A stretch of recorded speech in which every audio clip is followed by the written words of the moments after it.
Everybody, welcome back to my channel and welcome to the space, more importantly, where we speak about mindfulness, we learn about mindfulness, and we honour each other's presence. Today I was asked an amazing question by a friend and fellow YouTuber. Why do I love to speak about mindfulness so much on my channel? And it's very simple. And today, because it's Mindful Monday, I want to share with you also. Mindfulness for me was the most amazing tool that I ever learned, and the reason I share it on my channel is because I love to share things that I know can be valuable to my viewers and for people who have different challenges in their life, and maybe they need a tool to help them to get through it. Not only that, I think that mindfulness is for the everyday person, from the mother who's at home with her young children, from the busy person who is at their work who may have a lot of stress, or for a person who is suffering maybe with anxiety or depression. Also for young children, I feel that mindfulness is very important, that they should be educated in schools from an early age how to become more aware of how they're feeling and to be able to speak about how they're feeling. I think managing our emotions is something that we don't talk about enough. And for me, mindfulness is a way that I can open the doors and speak about emotions and help people to understand that there is nothing wrong with speaking about how we feel, and it's totally normal to have a different emotion through our days or through moments in our own day in general, And the reality is, from all the people that I have connected with throughout my life, family and friends and co-workers and my own children and my own family, is in my husband, we'll say sisters and brothers, and even down to myself, the one thing that I notice is that every single person is sometimes challenged, is faced with a challenge. And we speak to a friend about it, or we speak to our partner about it, or our child will speak to us about it. Maybe they're having trouble with homework, or it can go down anywhere. It could be even somebody who has a job and they feel higher pressure, maybe they've heavier workload. It can go anywhere in our lives. And what I found was that even down to teenagers, I have a teenager myself, she's 15, that people don't seem to know how to really manage their emotions and relax enough. Now, I don't mean that everybody is walking around crying all the time or upset. This is not what I'm saying. When I say managing emotions, I mean being able to sit in their own awareness, to know that what they're feeling is totally normal, and to actually have a tool and an awareness is what I would say, not even a tool, it's more about awareness, to be aware that this is totally normal.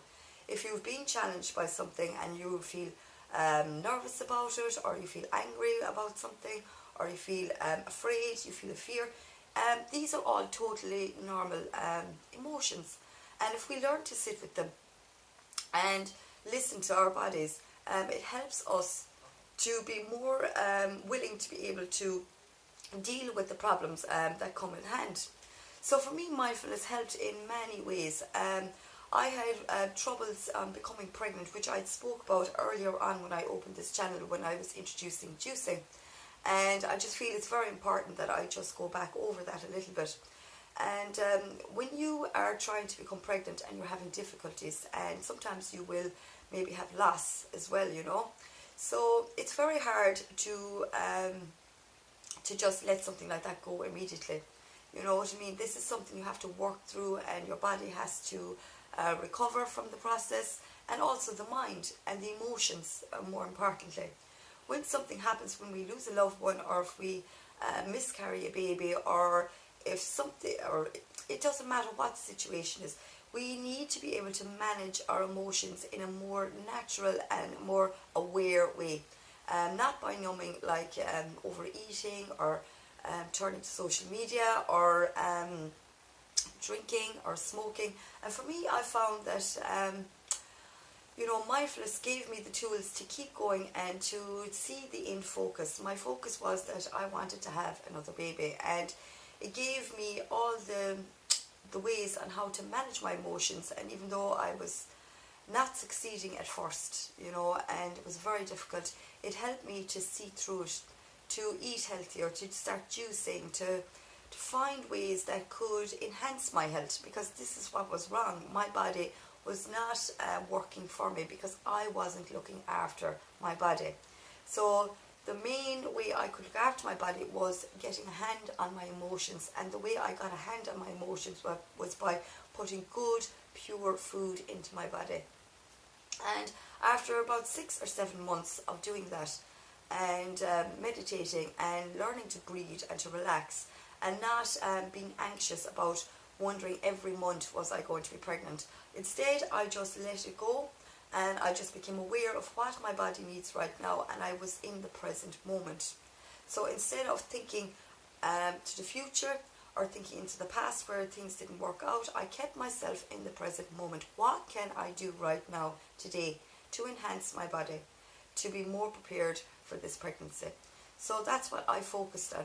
And I found for me, mindfulness was the main reason I was able to do that. And through all that, I'm happy to say that I had 2 more wonderful children. I had Rose on December 2014, the 18th, and the following year I had Alexander on the 27th of December 2015. So I not only had 1 baby, I had 2 in a row, and I had no help with that. I didn't take any medication from the doctor, or I chose just to work on my own emotions and my own body. So this was the way I did it. I can't say that fertility is something, that you have to probably try many avenues, but this was the avenue I chose, and it worked for me. And mindfulness played a big part in that. Now, also my diet, but it was the mindfulness that got me to be able to focus on my diet, keep myself in the present moment. Because what people don't realize is, when we want to do something, when we want to achieve something, or even if we just want to learn to relax, we have to be in the present moment. What can I do right now to help me relax? If I take a couple of deep breaths, is that going to help me relax? So just by focusing on the breath and, creating the gap, to relax, is one way of learning to relax. Another way of learning to relax is to just go into a space where there isn't a lot of clutter, I found for myself. And usually this was the bathroom. I would lie in the bathtub just to create that space, to know that I won't be invaded here, because I have 3 children. I have a teenager and 2 toddlers under 3, and I have a husband too. So for a long time, the only way I could create that space of relaxation, besides going to bed at night, was actually just going to the bathroom and taking maybe 30 minutes to just lay there and bathe in the bath and think about all the things that I was grateful for, And, I continuously, even though I felt busy and I was a little bit overwhelmed, I have to admit to, because I had 2 young kids and a teenager, I kept reminding myself all the amazing things I achieved. In this present moment, I have 3 children, and I'm so grateful. What can I do in this present moment right now to relax? And then I'd start to breathe, or I'd throw on a meditation in the background, obviously keeping my eyes open. We don't want to have any accidents, falling asleep in the bath. But for me, this is why I practice mindfulness. And not only that, when I say that, that was one reason why, but there was many other reasons. Prior to that, I had started meditating also. And meditation for me was a huge part of my life. And when my smaller kids came, obviously I didn't have as much time to meditate. So as I've said before, that's where the breath work came in. But what I did try to do was to meditate in the evenings when the kids were asleep, or when I was putting the kids for a nap. I would practice meditation with them. They were laying in their crib or in their bed, so it was relaxing for them also. So these are the reasons why I use mindfulness, because I know it works. At a very challenging point in my life, it really got me through the other side. And I know from talking to other women who've had the same experiences, they found it very challenging as well. Fertility is something that's very delicate, and when our body is not, giving us what we want, like that, at that moment, I felt my body wasn't, how would you say, it wasn't being able to hold, give me the baby. And not only that, it's the wrong way of saying it, I felt like my body wasn't a healthy house, we'll say. my body wasn't a healthy house to be able to home a baby at that time, you know. And I knew I had to go deeper into it. I knew I had to figure out ways on how I could make my house a healthy home, and how I could get my body healthy, more importantly, to be able to have my wonderful children that I have now. And you know, that was the way I chose. I chose to practice mindfulness, I chose to meditate, and I chose to fuel my body with healthy foods. And it worked for me, you know. So this is just one example. And I also, right now in my life, it's not a very easy time for me. I have a lot of stress as well, because my daughter's a teenager and she's going to be having exams on the other side of this year. And you know, I had parent-teacher meetings last week. I also had checkups for my daughter Rose. I had checkups for my son Alexander. I'm constantly busy. So every moment for me is precious. And I realise that I've got a lot of things that I have to schedule all the time. And even to make these videos, I have to put time aside.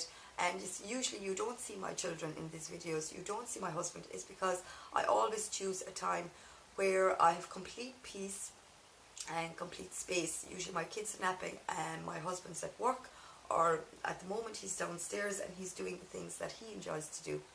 So you know, it's all about creating space as well, and giving yourself a chance, you know, to slow down and to just be. And that's what mindfulness is for me. That's why I practice mindfulness. That's why I speak about mindfulness so much, because it has created so many changes in my life. And even right now, I have a lot of challenges going on and I have a lot of stress. I still practice mindfulness. I'm still sitting here creating this video, speaking to you, still giving the tools that I know work. And I'm still learning, I'm updating, I'm constantly becoming more aware of different ways I can share mindfulness with you. You know, I study a lot of it on my free time. For me, it's a lifestyle now, being in the present moment. I'm trying to do it more and more each day, you know. And even sometimes if I can only do it twice a day, we'll say while I'm eating and before I sleep at night when I do reflections, I'm okay with that, you know. And that's another thing I want to get across out there. For anybody who's starting to practice mindfulness or who wants to start, be okay where you are right now. Accept where you are. And just like before I said, even if you feel like an itch, if you decide to choose meditation or whatever, just itch, you know. And just accept where you are. And mindfulness is really, it grows with you, is what I want to say. Like for me, it doesn't mean that my life is perfect because I use mindfulness. No, I just have the tools now to be able to better manage. And the times when I do feel overwhelmed or when I feel like reacting, and there are times I do react still, you know. But the difference now is that I can see it, I'm aware of it, and I can say to myself, okay, how am I feeling about the reaction I did there? Maybe when a child does something that I don't approve of, or maybe I say, no, don't do that, and you know, I get upset over it. Now I'm in the state where I can become aware of that, and I can question myself and say, do I feel good about it right now? You know, which is the important thing, even if it happened yesterday. And if I ask myself now, do I feel good about that right now? You know, how am I feeling right now? Because for me, I always come back into the now. I know what I'm doing right now is more important than what I did yesterday or what I'm going to do tomorrow, because what I'm doing now is going to create my tomorrows, and what I did yesterday brought me to right now. But where I need to be is right now. And that's it. That's my main reason why I love to share mindfulness. That's just one of the reasons what I spoke about with my fertility, but there's many other reasons as well, you know. It helps me to be a happier person. If there's a day I'm having a challenge, like I say, or if I'm feeling bad, I always have ways to come back. I can always choose to meditate when my children are sleeping, or I can choose just to write something down and reflect. I'm not afraid anymore to say what I want and to feel the feelings that I have. I'm not afraid of being afraid. I'm not afraid to feel sad. I'm not afraid to feel frustrated, because I know it's completely normal. And that's the thing about mindfulness. When you practice and you learn about the brain, and I don't judge people as much as well. I forgot, this is so important. I think when you learn the way the brain works and you understand why people react and why they respond and why they do the things they do, you don't tend to judge them as much. obviously we all have judgments, you know what I mean, but when we mindfully become aware of something that's happened and we feel like someone's done something and we're aware and we've practiced mindfulness, we can stand back a little bit and observe it and just say, look, there's reasons people do the things they do, you know, and it kind of creates that gap where the judgment kind of falls through. You kind of say, you know, every person is on their own journey and there's reasons for the things that they do. All we can do is be there for the people in our own circle, in our own close family, and how we can do that is by being aware ourselves and being more mindful ourselves. I think that mindfulness should be something that should be taught in early stages of schools. I think every parent, once they know that they're going to have children, they should be on a mindfulness course. This is my true idea on it. I think every educator should practice mindfulness. I think this should be a human experience that every person should experience, no matter the wealth, no matter the gender. It doesn't matter anything. Every single person should be using mindfulness. So anyway, guys, I hope this conversation flowed well enough for you today. I didn't edit this. I just spoke from my heart, and I'm hoping that it came across okay for you for the different reasons why I speak about mindfulness here on this channel. I hope you enjoyed it, and if you did, please give this video a big thumbs up and subscribe if you have not already. And I look forward to seeing you all again very soon. And with that, I'm going to give you all a great big kiss and bye for now.